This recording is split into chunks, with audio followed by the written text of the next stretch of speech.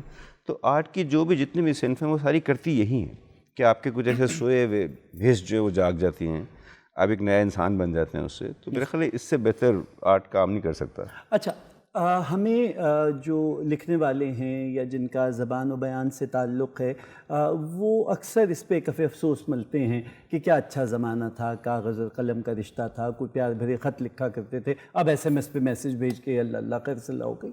اسی طرح سے ہم دیکھ رہے ہیں کہ اب وہ جو منہ قلم اور کینوس کا تعلق تھا وہ کچھ کم ہو رہا ہے اور کمپیوٹرائزڈ گرافکس, گرافک آرٹ, کچھ اس میں فوٹوگرافی شامل ہو گئی. سو وہ جو ایک کریٹیوٹی تو یہ بھی ہے, بالکل ذہن کی کریٹیوٹی ہے, میں اسے بالکل, لیکن اس میں جو ٹیکنالوجی شامل ہو گئی تو کیا آپ کی آرٹ برادری بھی ایسے ہی افسوس کرتی ہے؟ میرا خیال ہے کہ آپ پلیز نہیں سر, میرا خیال ہے کہ وہ یہ جو نئے میڈیمز ہیں یہ ریپلیس نہیں کر رہے, یہ چیزیں ایڈ کر رہے ہیں. جب ہم یہ بات کرتے ہیں کہ کتاب جو ہے وہ کتاب ختم نہیں ہوئی, کتابیں بھی چھپتی ہیں, آپ اس پہ بھی ای بکس بھی ہوتی ہیں, کنڈل پہ بھی آپ پڑھ لیتے ہیں. ایک زمانے میں مینوسکرپٹ ہوا کرتے تھے, ہینڈ ریٹن ہوتے تھے, یا ایک اورل کلچر ہوتا تھا, جیسے قصہ ہم نے سنا, کوئی لکھا نہیں ہے. تو وہ آج بھی ہم نے دیکھیں, ہم اسی پروگرام میں بیٹھ کے ہم نے اس زمانے کی ایک کتاب پڑھی ہے جس زمانے میں وہ آگ کے الاؤ کے پاس کھڑے ہو کے انسان جو ہے وہ کہانی کہتا تھا اور اس اورل ٹریڈیشن میں تھا. تو وہ آئی تھنک وہ ریپلیس نہیں کرتی کوئی چیز, میں کہتا ہوں کہ وہ ایڈ ہو رہی ہوتی ہے.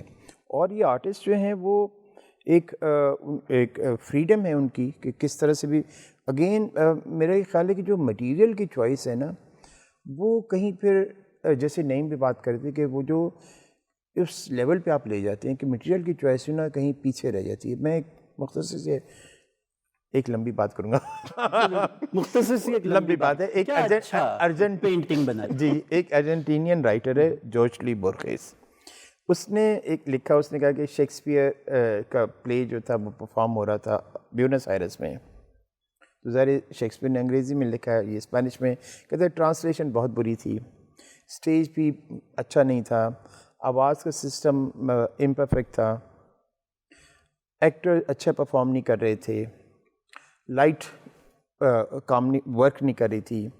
کہتے ہیں یٹ شیکسپیئر کیم تھرو. واہ. تو یہ جو ہے کہ اگر کچھ بھی ہو, اگر آپ پینسل میں کام کر رہے ہیں, آپ کمپیوٹر پہ کام کر رہے ہیں, آپ منہ قلم سے کام کر رہے ہیں, آپ وہ موزیک سے کام کر رہے ہیں, تو یہ کوئی نہیں دیکھتا کہ یہ تاریخ بھی ایک بوجھ سا بن جاتی ہے اور ہم خواب میں رہنا چاہتے ہیں اور پاسٹ میں رہ کے ہم کبھی فیوچر کو ٹھیک نہیں کر سکتے. تو اس کی سچائی یہ ہے کہ آپ فیوچر اس وقت بہتر کر سکتے جو آپ پریزنٹ میں رہیں. ہم سب آئے ہیں اونٹ پہ بیٹھ کے تو نہیں آئے یہاں پہ نا. تو اب اونٹ کے دور کی ذمہ داریاں فرق تھی, آج کار کی ذمہ داریاں فرق ہیں. تو آپ کے پاس جو بھی میڈیم بیچ میں آ رہا ہے, میڈیم ایک اٹ سیلف میسج بن جاتا ہے اور ایک رسپانسبلٹی کے ساتھ آپ اس کو یوز کس طرح کرتے ہیں. کس طرح مارشل میکلوہن نے بڑی اچھی بات کی کہ جب نائف انوینٹ ہوئی تو نائف گلے کاٹنے کے لیے نہیں بنی تھی, ہاؤ یو یوز اٹ. تو ہم جو میڈیمز ہیں سارے کے سارے وہ ہم انوینٹ نہیں کر رہے, ہم ریسمبل کر کے ایک نیا آئیڈیا, جس طرح دو لفظ جوڑ کے ایک شاعر جو ہے ایک ایسا جملہ بنایا تھا کہ ہم سر دھنتے رہتے ہیں اس پہ, تو اسی طرح ان میڈیمز کے ساتھ ہے کہ میڈیمز کو اسمبل کر کے ایک بندہ اس طرح اسمبل کرتا ہے کہ موبائل فون بن جاتا ہے وہ, ٹھیک ہے. میرے لیے ایک شوق ہے بہت بڑا, اسی طرح کوئی اور شخص ہے جو اسمبل کرتا ہے وہ ایک گریٹ آرٹ پیس بن جاتا ہے. تو آئی تھنک اس وقت کی ریالٹی میں رہنا یہ ضمانت ہے ایک اچھے فیوچر کی. اگر ہم پیچھے رہیں گے تو مجھے نہیں لگتا کہ ہم کوئی ہیلپ کر رہے ہیں آنے والوں کو. جس طرح ہم سے جو 90s کا قدوس صاحب نے ذکر کیا, 90s سے پہلے کہ اگر آپ آرٹ سین دیکھیں تو وہاں ایک آرٹسٹ کی جو پکچر جو تھرو میڈیا بنی تھی وہ ایسی پکچر دکھایا کرتے تھے فلموں میں کہ اس کو دیکھ کے ایٹ لیسٹ میں تو اپنی اولاد کو آرٹسٹ نہیں بنانا چاہتا. سفید کرتا ٹھیک ہے, وہ رائٹر ہو جی, یہاں پر تو اصل میں وی ٹرائیڈ ویری ہارڈ کہ ہم اس امیج کو چینج کریں کہ یار آپ کسی فورم پہ بیٹھ کے بات کر سکیں, آپ کہیں جائیں, کوئی لوگ آپ کو بلا سکیں, آپ کا کوئی سوچنے کا لیول فرق ہو. تو وہ چینج آیا بعد میں, لیکن وہ چینج اس وقت آتا جس طرح میں, آپ نے شروع میں میرا تعارف کرایا کہ میں سندھ سے آیا. جب میں سندھ سے آیا اور میں پہلا شخص تھا اپنی فیملی میں جو لڑ کے آیا تھا آرٹ میں, اگر میں اپنا امیج بہتر نہ کر پاتا تو میرے پہ ایک ذمہ داری تھی جی, کیونکہ وہ ایک اوپننگ بننی تھی میرے سے. جی, بعد میں آنے والا. ہاں, تو آئی تھنک یہ بڑا امپورٹنٹ ہوتا ہے کہ آپ کو جو رول دیا گیا آپ نے کس ذمہ داری سے نبھایا اس کو. بہت اچھا, بہت اچھا. سادہ کے اوپر بھی ایک ذمہ داری لگا رکھی ہم نے, اور اتنی زیادہ تعریف ہو گئی ہے تو اب تو ذمہ داری بڑھ گئی ہے. ارے نہیں جناب ماشاء اللہ. اب ہم کس طرف جا رہے ہیں, کہاں لے کے جا رہی ہیں آپ ہمیں؟ بہت شکریہ پہلے تو آپ سب کی دعاؤں کا, اور مجھے واقعی میں ایسا لگتا ہے کہ میرا جتنا بھی سنگیت ہے, جتنا بھی میوزک ہے, وہ کسی ریاضت سے نہیں. میں نے پہلے بھی کہا تھا یہ آپ سب کی, مجاہد سے کی, سازندوں کی, آپ سب کی دعا سے ہے. تو ابھی ایک گیت ہے میڈم نور جہاں کا, اور ایک فلمی گیت ہے, لیکن مجھے ایسا لگتا ہے کہ رات گئے کو بیسٹ ڈیڈیکیشن ہے, بیکاز میں بہت عرصے سے ڈھونڈ رہی تھی کہ اس طرح سے دوبارہ کسی پروگرام میں جاؤں اور یہ پلے لسٹ گاؤں. تو it's a dedication to your programme. ابھی ڈھونڈ ہی رہی تھی, تمہیں یہ نظر نثار بزمی صاحب کی کمپوزیشن ہے, فلم بے وفا ہے, اور نور جہاں کی آواز. جی.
خواتین حضرات، ایک بار پھر خوش آمدید۔ رات گئے کی نشست پاکستانی مصوری، فن مصوری پہ گفتگو، سعادت رضا کی میٹھی آواز اور بھیگتی ہوئی رات، کیا اچھا کمبینیشن ہے۔ خود ہی ایک کتنی اچھی دھن کہیے تو کمپوزیشن بن گئی، اور قدوس مرزا چاہیں تو اس کو پینٹنگ کہتے ہیں، اس سے اچھا کیا کینوس ہوگا۔ اور اس میں اب ایک اور رنگ شامل کیے لیتے ہیں، اور وہ ہم اپنی ہر نشست میں شامل کیا کرتے ہیں کہ ڈاکٹر ضیاء ہمارے لیے ہر ایک نشست میں ایک بہت اچھی کتاب لے کے آتے ہیں، تاکہ ذرا جو تخیل کی پرواز ہے وہ باہر طور ادب دیتا ہے، اور یہ اگر باادب ہو جائے معاشرہ تو کیا بات ہے۔ تو آج کیا کتاب لے کے آیا آپ؟ جناب آج ہم بات کریں گے جیلانی کامران صاحب کی کلیات پہ۔ اچھا، اس کلیات میں ان کے 6 مجموعے شامل ہیں، استانزے، نقش کف پا، چھوٹی بڑی نظمیں، دستاویز، باغ دنیا، اور نظمیں اور مزید نظمیں۔ تو جیلانی صاحب ہماری 60 کی دہائی کی جو نئی نظم کی تحریک تھی اس کے نظریہ ساز بھی تھے، اور خود اس کے سب سے اہم اور طاقتور شاعر بھی تھے۔ ان کی شاعری کا جو ایک پس منظر ہمیں نظر آتا ہے وہ تہذیب ہے۔ تصوف اور تہذیب یہ 2 بنیادی قوتیں ہیں جن سے وہ اپنی نظم کی فضا تیار کرتے ہیں، اور تہذیب میں ہماری وہ ہند اسلامی تہذیب بھی موجود ہے اور خود اسلامی تہذیب بھی موجود ہے، اور صوفیانہ معاشرہ آپ کو معلوم ہی ہے کہ بر صغیر کا معاشرہ بنیادی طور پر ایک صوفیانہ معاشرہ تھا، اور جس کی وجہ سے وہ اعلیٰ انسانی اقدار پر استوار تھا۔ تصوف نے اس معاشرے کو اعلیٰ انسانی قدریں دی تھیں۔ تو جیلانی صاحب نے کیونکہ انگریزی کے استاد تھے، جدید نظم اور جدید ادب سے بہت گہری واقفیت رکھتے تھے، مغربی ادب سے بہت گہری واقفیت رکھتے تھے، تو اس کلیات میں جو نظمیں ہیں اس میں جہاں ہمیں ایک طرف وحدت الوجودی فکر نظر آتی ہے تو دوسری طرف ہمیں جدیدیت کی جو فکر ہے یا وجودیت کا جو فلسفہ ہے وہ بھی ہمیں نظر آتا ہے۔ تو وجودیت اور وحدت الوجود اس کا ایک امتزاج ان کی شاعری میں ہمیں نظر آتا ہے۔ پھر 50 سال قبل تک جو زندگی ہمارے پاس موجود تھی اور اب ہمارے پاس نہیں ہے، اس گم شدہ زندگی کی تلاش یا اس کو یاد کرنا یا اس کی آرزو مندی کرنا، یہ بھی جیلانی صاحب کی شاعری کا ایک بنیادی وصف ہے۔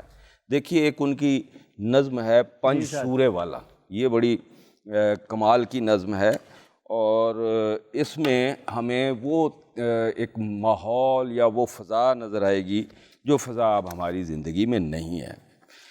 درختوں کے اوپر، چٹانوں کے نیچے درختوں کی گنجان شاخیں جہاں جھک رہی ہیں، جہاں آج اسکول کے حال کی کھڑکیاں ہیں، وہاں اس کی آواز ہم سن کے مسرور ہوتے تھے۔ قسمت سنوارو، کتابیں خریدو، حمائل وظائف خریدو، دعائیں خریدو، کڑے بوجھ کا خوف بھولو، مسائل خریدو، اکیلے کا شوب ظالم ہے، آؤ کتابیں خریدو۔ اس کا ہمیں علم کب تھا کہ ہم اس کی آواز سن کر اسے ڈھونڈتے، اس کی راہوں میں دن رات بے چین رہتے، اسے وہ کہانی سناتے جو اب جانتے ہیں، مگر ہم کئی سال پہلے اسے اپنی بستی کے باہر، جہاں آج بجلی کے دفتر کی تختی لگی ہے، کئی بار سن کر کبھی پوچھتے کوہ لرزاں کہاں ہے، کبھی پوچھتے سارے شہروں کی دلہن مدینہ کہاں ہے۔ یہ نظم ہے، آپ دیکھیں اس میں وہ فضا جو ہے وہ ایک تہذیبی فضا ہے جو ہماری زندگیوں میں دخیل تھی اور ہماری زندگیوں میں اب دخیل نہیں۔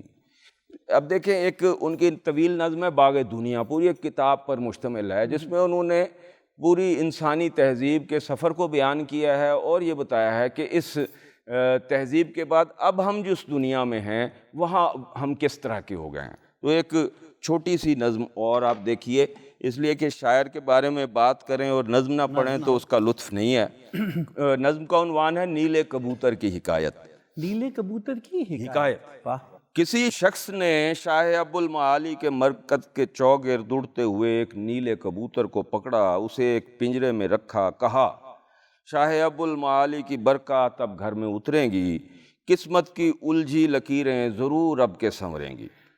یہ سن کر کبوتر نے اس سے کہا ایسی دنیا میں جس کے مکین آب و دانے کی خواہش میں اڑتے پرندے کو پنجرے میں، آزاد لوگوں کو زندہ میں، انسان کو اقتدار و ہوس کی سلاخوں میں آباد کرتے ہیں، ان کے لیے کوئی قسمت سنورتی نہیں، آسمانوں سے کوئی بھی برکت اترتی نہیں، سواری فرشتوں کے اس راستے سے گزرتی نہیں۔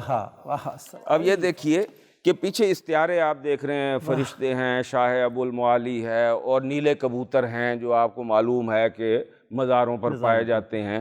اب اس سے انہوں نے جو فضا بنائی ہے وہ انسان بنایا ہے جو اپنے فائدے کے لیے کسی کو قید کر سکتا ہے، کسی کو نقصان پہنچا سکتا ہے، کسی کو تکلیف دے سکتا ہے، اس انسان کو انہوں نے ہمارے سامنے پیش کیا ہے۔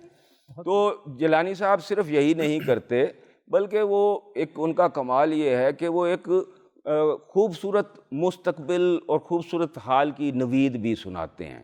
اس لیے ان کی شاعری میں جو کا لب و لہجہ ہے وہ رجائی ہے، امید افزا ہے۔ ہم ان کی شاعری پڑھ کر مایوس نہیں ہوتے بلکہ زندگی سے ہمیں امیدیں ہماری جو ہیں وہ وابستہ رہتی ہیں۔ ایک آخری نظم میں آپ کو سناتا ہوں ان کی کہ تم اگر ہمیں ملتے، نظم کا عنوان ہے تو اگر ہمیں ملتا، تو اگر ہمیں ملتا عمر کی مسافت میں، ہم تیرے درختوں کے پھول بن گئے ہوتے، راہ میں چمن ہوتے، آسماں کی صورت میں چاند بے گہن ہوتے، تو بھی انجمن ہوتا ہم بھی انجمن ہوتے، خاک کے نصیبوں میں عرش کی فضا رکتی، حور کے قدم رکتے، خلد کی ہوا رکتی، لوگ خوش ادا رکتے، آنکھ دل ربا رکتی، تو بھی دو قدم رکتا ہم بھی دو قدم رکتے، تو اگر ہمیں ملتا عمر کی مسافت میں، ہم تیرے درختوں کے پھول بن گئے ہوتے۔ واہ واہ، اب یہ اتنی خوبصورت دلربا نظمیں ہیں، پھول بن گئے۔ یہ جو دلربائی ہے ان کی شاعری کی، یہ ہمارے وجود میں پینیٹریٹ کرتی ہے، ہمارے وجود میں داخل ہوتی ہے اور ہمارے وجود میں بیٹھ جاتی ہے۔ تو جیلانی صاحب سمجھتے تھے کہ انسان، اعلیٰ انسان وہ ہوتا ہے جو لو موٹیو سے کام کرتا ہے، اور تمام دنیا کا علم اور تمام دنیا کا تصوف اور تمام دنیا کے مذاہب اور تمام دنیا کے آدرش اور تمام دنیا کے نظریے اسی لو موٹیو سے پیدا ہوتے ہیں۔ تو جیلانی صاحب کی شاعری اسی لو موٹیو پہ تخلیق کی گئی ہے۔ ماشاء اللہ ڈاکٹر ضیاء الحسن، بہت نوازش۔ آپ کا کمال یہ ہے کہ آپ بنیادی طور پہ استاد ہیں اور یونٹل کالج کے استاد ہیں، سو جس خوبصورتی سے نہ صرف یہ کتاب کو ہمارے سامنے پیش کرتے ہیں بلکہ ایک اچھا خاصا ہمیں اس کے اوپر تنقیدی مضمون ملتا ہے، اور اس کا سارا مقصد یہ ہے کہ آپ تک جب یہ کتاب پہنچے تو آپ کو علم ہو کہ کتنی مفید کتاب ہے اور اتنی خوبصورت نظم ہے۔ اب اس نظم کا حق بنتا ہے کہ کتاب لے کے آپ نظم ضرور پڑھیں۔ بہت شکریہ ڈاکٹر صاحب، بہت نوازش آپ کی، بہت شکریہ۔ آپ نے شاعری سنی، کتاب دیکھی، شاعر اور مصور کا بڑا دلچسپ سا ربط ہے۔ ہم نے یہ دیکھا کہ ایک تو ہمارے یہاں کیلیگرافی ہوتی تھی، اچھا پھر چغتائی صاحب نے دیوان غالب کو پینٹ کیا، رامائن بھی پینٹ کی، اچھا وہ پوری تصویر بناتے تھے، صادقین صاحب نے شعر بھی ساتھ لکھا، یہ ایک ہوا۔ اور اب میں دیکھ رہا ہوں کہ ماڈرن انداز یہ پھر ہے کہ ہلکی سی سلوٹ میں تصویر بھی ہے اور پورے نظم، فیض صاحب کی نظمیں اور یہ کام بہت اچھا آ رہا ہے۔ تو جو شاعری کینوس پہ آ رہی ہے وہ بھی تو ایک بڑا دلربا آرٹ سامنے آ رہا ہے۔ آئی تھنک یہ بہت اچھا ہے۔ اگر آپ، میں جب جیلانی کامران صاحب کی سن رہا تھا نظمیں، تو میں سوچتا کہ کیسے انہوں نے بھی لفظوں سے تصویر بنائی، جیسے فیض احمد فیض کی وہ ایک ہے زندہ کی ایک شام،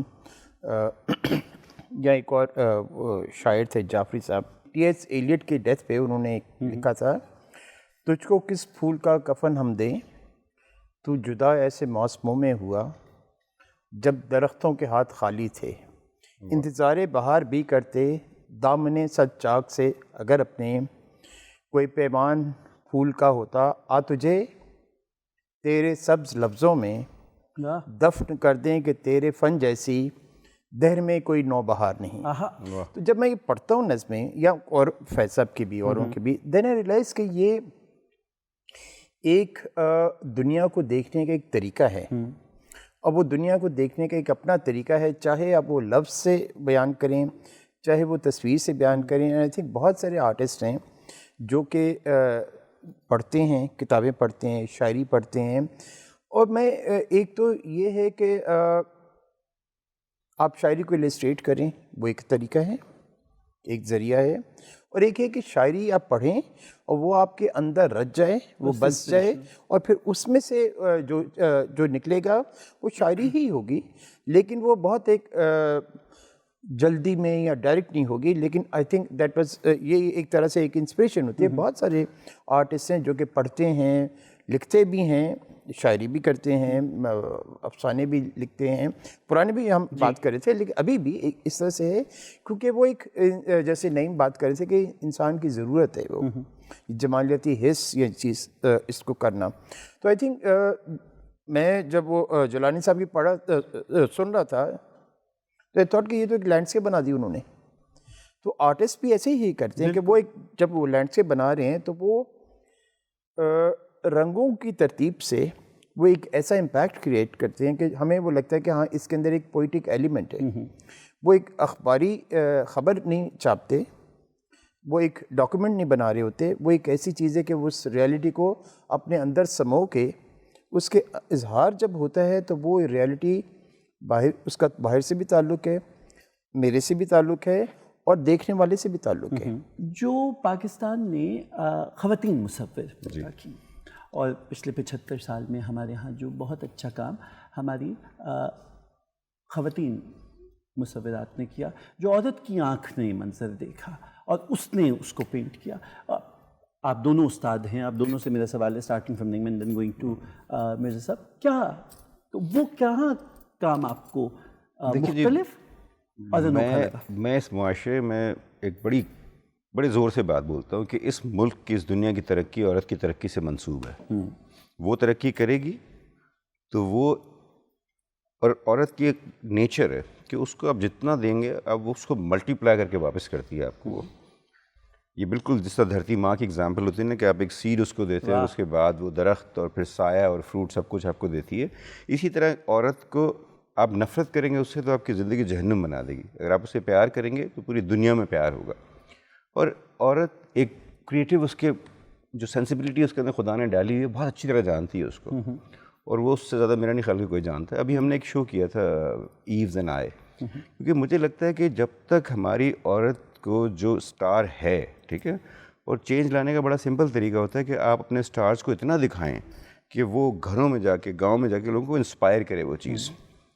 تو ہماری انٹینشن تھی کہ ہم سوچ رہے تھے کہ کچھ شو اس طرح کیے جائیں، تو ہم نے پورا یہ سال جو ہے ڈیڈیکیٹ کیا ویمن آرٹسٹ کے لیے. اور ابھی ہمارا پہلا شو ہوا اسلام آباد میں جو ایوز اینڈ آئی کے نام سے ہوا ہے. اچھا. اور اس میں یہی انٹینشن تھی کہ they are doing so good. اس وقت جو پاکستان میں ویمن آرٹسٹ کام کر رہی ہیں، I don't want to compare, ٹھیک ہے، کمپیریزن مجھے لگتا ہے تھوڑا سا زیادتی ایک دوسرے کے ساتھ. تو وہ اتنا اچھا کام کر رہی تو وائی ناٹ. کیونکہ ایک دفعہ ہم یہ شو کرتے تو مجھے لگتا ہے یہ ذرا فیشنیبل سا لگتا کہ شاید ذمہ داری ہے کہ عورتوں کے لیے جی میں نے بھی جھنڈا اٹھانا ہے. تو مجھے لگا وائی ناٹ، ہم پورا ایک ٹائم دیتے ہیں ان کو اور دیکھتے ہیں اس کا کیا وہ ایک امپیکٹ ہوگا. تو ابھی بھی جو اس کی چیزیں آ رہی ہیں وہ بہت اچھا لگ رہا ہے جب لوگ بات کر رہے ہیں. تو سارا اب بتلائیے جناب کہ آپ کی کون سی پینٹنگ آپ کی آواز کی شامل کر رہے ہیں؟ بیگم اختری، ایک بہت بڑا نام. بیگم اختر کی گائی غزل.